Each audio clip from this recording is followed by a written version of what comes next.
Hello, my name is Lemma, and I want you to imagine something for a second. Let's say you're leaving a grocery store late at night, and as you're walking to your car, you see a man run up to another person, grab their purse, and take off. It all happens in maybe a time frame of 10 to 15 seconds. A few weeks later, the police call you and they ask you if you can identify the suspect from a lineup. Most of us would probably think, of course I can. I mean, I saw it happen. But what if I told you that psychologists have spent decades studying eyewitnesses and have found that our memories are often much less accurate than we think they are? Today, I want to talk about the psychology of eyewitness testimony and why memory isn't nearly as reliable as most people believe. So, one of the biggest misconceptions in memory is that people believe it works like a video camera. We tend to think that our brains record events exactly as they happen and then we store them away until we need them again.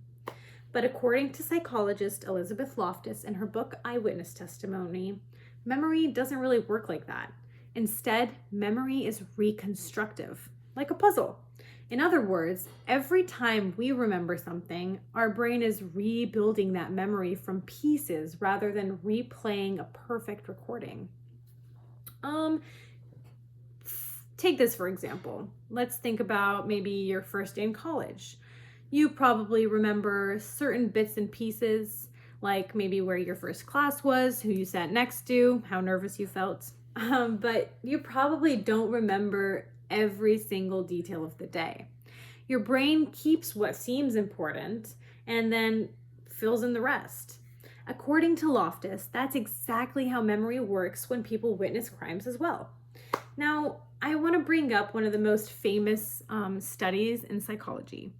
In 1974, Elizabeth Loftus and John Palmer showed participants videos of car accidents. After watching the videos, they asked people questions about what they had seen. And that's exactly where it gets interesting. Some of the participants were asked how fast the cars were going when they hit each other, and the other group of participants was asked how fast they were going when they smashed into each other. That's it. One different word, and that one word changed people's memories.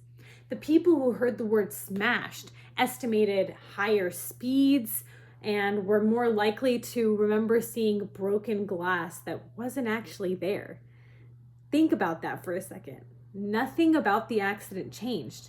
The video was exactly the same. The only thing that changed was the wording that they had used, but their memories changed anyway. That study shows something really important. It shows that memories can be influenced after an event happens. A review article published through the National Library of Medicine supports this idea as well.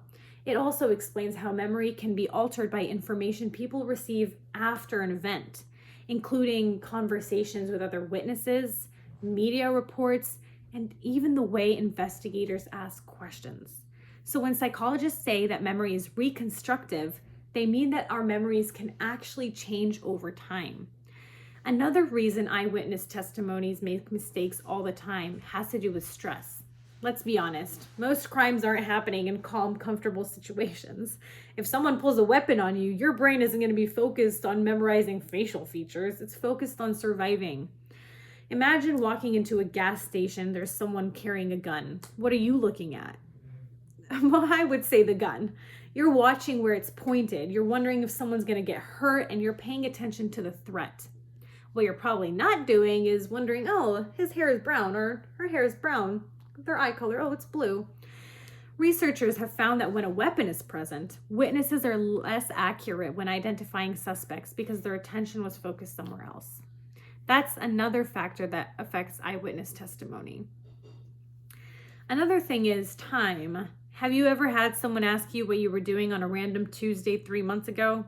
I know I can't answer that question. According to Daniel Schachter in The 7 Sins of Memory, memories naturally fade over time. He describes memory as something that is constantly changing rather than remaining perfectly preserved. So basically, the longer that we wait to recall something, the more likely that details of it will be distorted or maybe forgotten, or sometimes even replaced by new information. That's really important in criminal investigations because when witnesses are often asked to remember events, it's sometimes weeks or even months and years later. And I don't even think that's the most surprising part.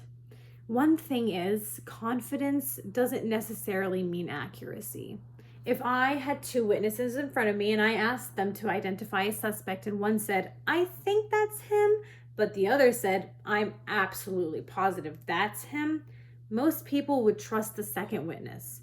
But psychology tells us that that's not always a good idea. According to both Schachter's research and the National Library of Medicine, confidence can actually be influenced by outside factors. So, for example, if an investigator unintentionally reinforces a witness choice, that witness can become more confident in their memory even if their identification was incorrect. Now, at this point, you're maybe wondering, why does any of this matter? The answer is simple. People's lives are affected by these mistakes. While researching this topic, I found information from the Kentucky Department of Public Advocacy that identifies witness misidentification as the leading cause of wrongful convictions in the United States. More than 75%. Think about that. Those weren't dishonest people. They were ordinary people who really believed they identified the correct person. Memories felt real. They sounded convincing. They were completely confident, but they were wrong. So if there's one thing I want you to remember from today's presentation, it's this. Memory is not a recording, it's a reconstruction. Every time we remember something, our brains is piecing together information, and sometimes those pieces don't fit perfectly. And when someone's freedom may depend on witness testimony, that difference becomes incredibly important. Thank you.